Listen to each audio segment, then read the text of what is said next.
un momento di crisi che sta attraversando purtroppo il nostro paese, com'è la situazione in Veneto per il lavoro?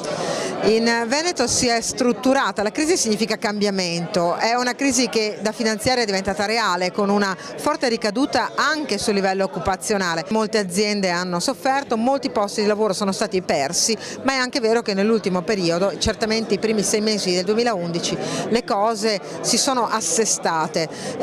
A giudizio dei nostri dati è una crisi che ha rallentato con una diminuzione delle richieste di cassa integrazione, con una diminuzione forte delle ore effettive. Ci sono ancora però dei dati di criticità, le nostre sono ancora imprese troppo piccole per agganciare un export che è la vera ragione di vita del manifatturiero veneto.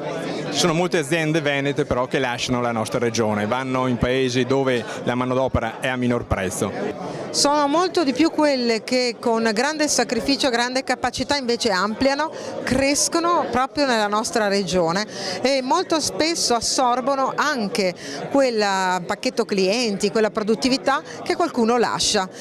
Io credo che ci voglia un'assunzione di responsabilità da parte di tutti. C'è chi con grande facilità chiude, pensa di, come dire, salvare il salvabile o andarsene altrove o magari semplicemente immaginare la propria vecchiaia, lasciando sul campo lavoratori, imprese sane, imprese capaci di produrre. Guardate, molto spesso non si tratta di imprenditori in carne ed ossa, si tratta di multinazionali prive di umanità, prive di testa e di cuore, ma tante sono le imprese venete che nel momento di difficoltà hanno saputo investire, sono quelle che stanno riprendendo meglio.